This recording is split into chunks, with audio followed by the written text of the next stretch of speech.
Hi everybody, this is Steamin Steve.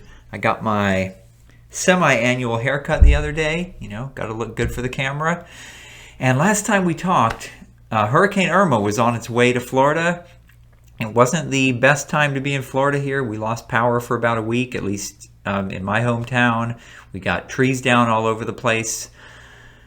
But it could have been worse. But I talk to a lot of people out in Vegas quite often, and usually the first thing they ask me is, they say, you got to be crazy living down there in Florida.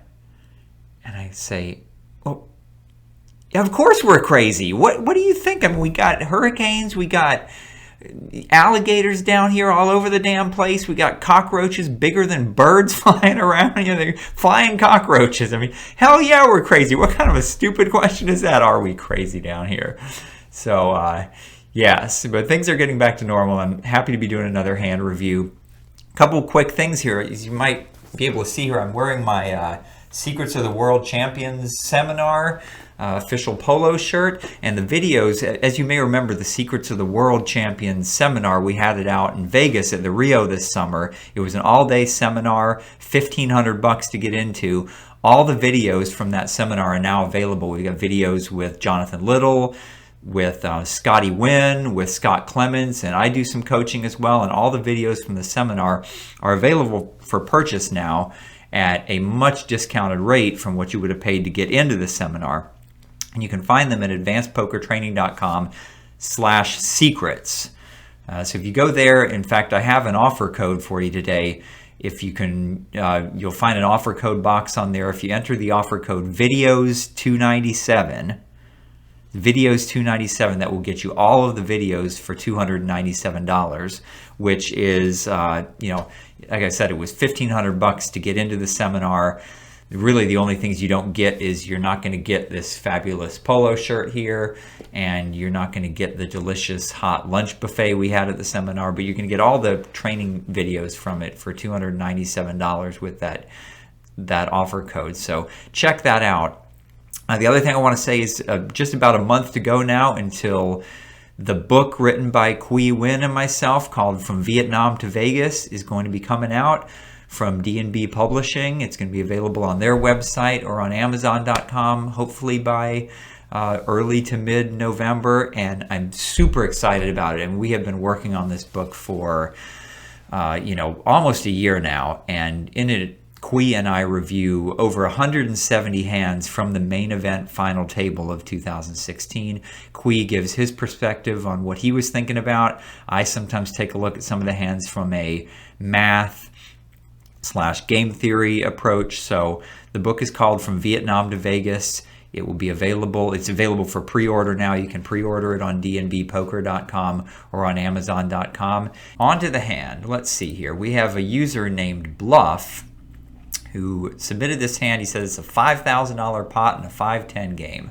All right, this sounds good already. Okay, I probably shouldn't have played. He says I probably should have folded before paying the $110. But after that, we're basically going to play a 4-way all-in, and won't I win often enough to make it worth it? Let's check it out and see what this hand looks like. So, well, right away I can see this hand was labeled by our analyzer as a questionable call pre-flop. So that is not good for our buddy Mr. Bluff here. As you know, our analyzer goes through every hand you play and labels some of them if they think you ought to take a second look at them. And the analyzer was not happy with this call pre-flop. So let's see what we've got here. It looks like the under the gun raiser made it 35, 3.5 times the big blind to go. Under the gun +2, 3-bet to 110. And then bam, Julia here on the button, cold calls all of it. We don't know what she's got, I'm going to put her on pocket 10s maybe, something like that. She's just probably getting a little sticky with something. She doesn't want to get rid of, she can't stand to fold pocket 10s on the button, so she cold called the 3-bet. But, maybe 10s or jacks. We don't know what these other guys have, but they're raising from early positions, so probably some pretty strong hands here. And yeah, we're sitting here with ace-10 of diamonds. I'm not feeling too good about this hand. It looks like our hero here is going to call. One of the problems, of course, is that we don't know about this guy Kyle over here, the original raiser. He could put in a 4-bet here, and then we're really going to be screwed. So I think, yeah, I'm personally going to fold this here. I think one of the biggest problems with this is while it is true that this hand plays really well multi-way, we all know that this is the kind of hand you love to have in a multi-way pot. A lot of the advantages of having a hand like ace-10 suited do not really apply to this kind of a pot here. And let me explain a little what I mean by that. I want to go over some of the advantages of having a hand like ace-10 suited in a multi-way pot, and we'll see how many of them don't really apply to this situation. So what are the ways you make a profit off of having ace-10 suited here? Well, the first way, of course, is you might flop a monster hand. You could flop a flush, you could flop king, queen, jack, and make a Broadway straight, but that's not going to happen very often, right?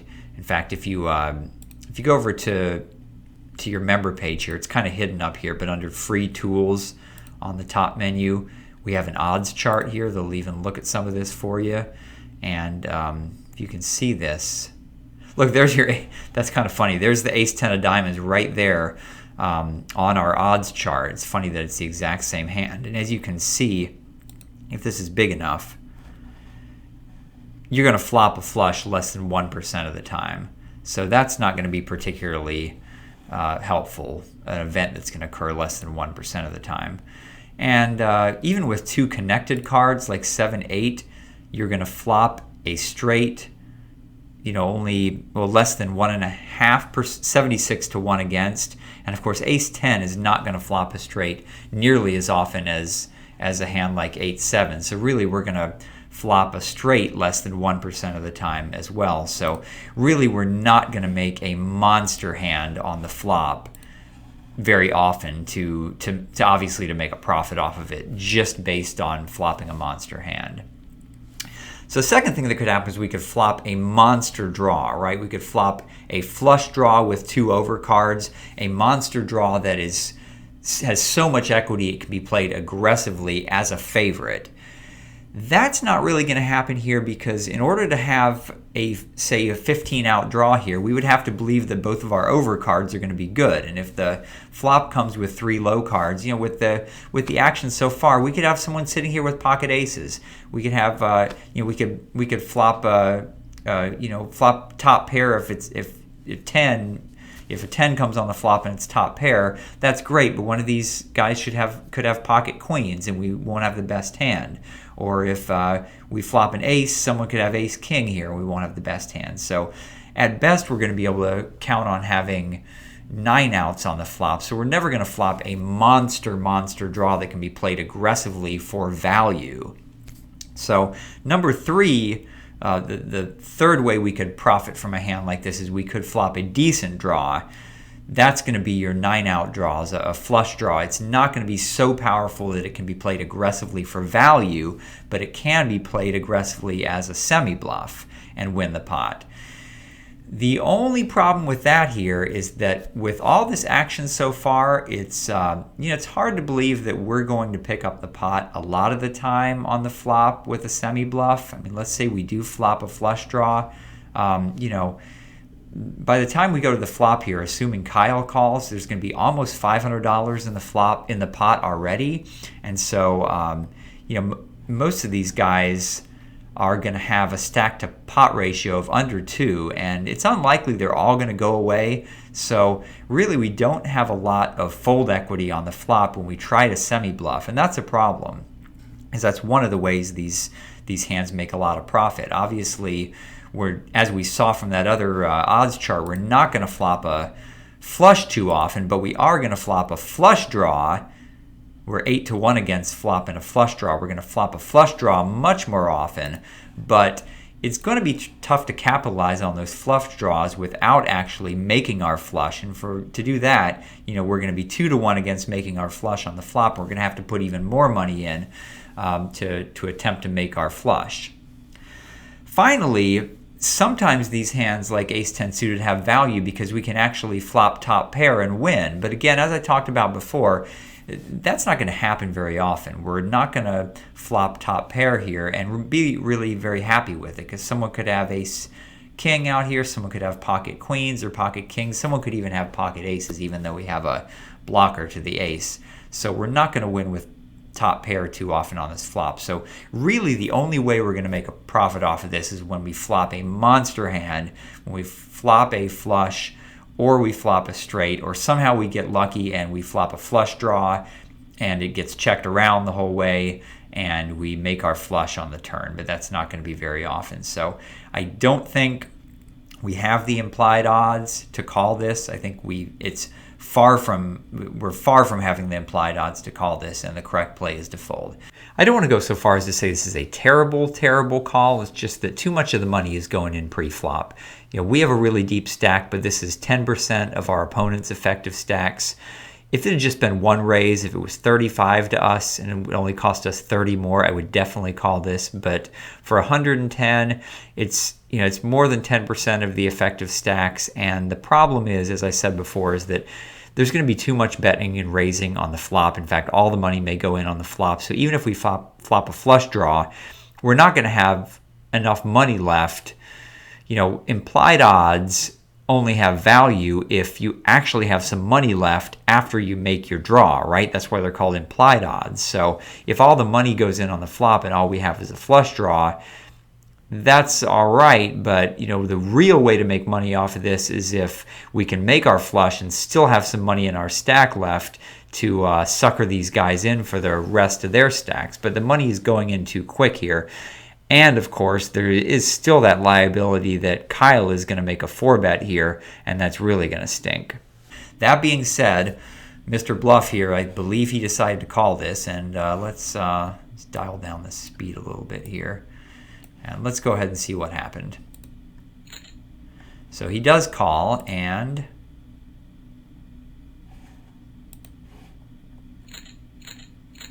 okay, and so our worst nightmare happens. Kyle over here 4-bets to 500, and somehow he gets 2 callers, and we call too. And so now we're going 4-way to the flop with $2,000 in the pot already here. So who knows what these guys have? I mean, obviously, they're not calling 500 with nothing. So they've got big pairs and ace-king suited and stuff like that. It just happens to be one of those unusual hands where a lot of players were dealt a really premium hand here. So back to the original comment that Bluff made, he asked, are we going to win this pot often enough to call here? It looks like he was thinking that we're going to win often enough here that even if all the money goes in with 4 people to the flop, we're going to win 25% of the time. But that's just not going to be the case. And let's go over here again. Let's go back to our member page here, and I'm going to go under the tools and look at the winning odds tool, and I'm going to go ahead and put our ace 10 of diamonds in here, and I'm going to give one of our opponents pocket queens, and one of them will be nice. We'll give one of them pocket eights and pocket jacks, which is probably, they might have better hands even than this. And we can see here we're going to win 22% of the time, and that's the best case scenario. Worst case scenario, this guy, let's say, has ace king here, and now we're only going to win 12% of the time. Or worst case scenario, this guy's got pocket aces, and now we're only going to win 9% of the time. So we are obviously, all the money is going to go in here. There's going to be $2,000 in the pot pre-flop. It's not like anyone's going anywhere on the flop. So all the money is going in, and we are not going to win this often enough, even though we had already paid 110, right? So there was some dead money out there. But even with that, we're just not going to win often enough to make this worth it. So once again, we should have folded here and not got ourselves in this situation. So we go to the flop, and we do flop a flush draw here, and our hero just shoves, and that's fine. We're probably going to get called by 2, probably all 3 of them. There's so much money out there, I imagine they're all going to call. So we're going to have hopefully at least 9 outs here, probably no more than 9 outs because our overcards probably aren't good, as we talked about before. But we should have 9 outs, which is going to give us enough equity with 2 cards to come to make our flush and have this be a profitable shove. Obviously, it doesn't really much matter because if we don't shove here, someone else is going to shove, and we're not going anywhere with the nut flush draw. So not much more to say about that. Let's see what happens here. And they do all call, and pocket kings are going to hold up over here, and he wins a $4,500 pot. As you saw, some of the chips got shoved to us, but that was just our overbet getting repaid to us because we started with a much bigger stack than anybody else. So Julia over here had pocket queens, ace king offsuit up here. You know, maybe shouldn't have continued to play when Kyle over when Kyle over here made it 4-bet to 500. Maybe ace king should have gotten out of there. But once he goes to the flop, he only had $300 more behind into a $2,000 pot, so he could have some outs on the flop there. So he was compelled to put his remaining $300 in at that point. So anyway, you know, the bottom line on this hand is ace 10 of diamonds looks really nice, and it does play well multi-way. There's no question that's true, but a lot of the reasons why it does play well multi-way didn't actually apply in this case, because it never could flop a monster 15-out draw just because our opponent's ranges are so strong. And when it did flop a 9-out flush draw, we didn't have a lot of fold equity on the flop anyway, because even at the point when we called the 110, and certainly at the point when we called the 500, the pot was just getting too big to expect that all three of our opponents were going away. So we didn't have the semi-bluffing potential and the fold equity to pick up the pot on the flop. And we can't win with top pair. It's very unlikely our top pair is going to be good. So the only way we could really win or be happy about it is if we actually flopped a monster hand, which isn't going to happen that often. So, all right. Hope you enjoyed this. This is Steamin Steve signing off, and I'll see you next time.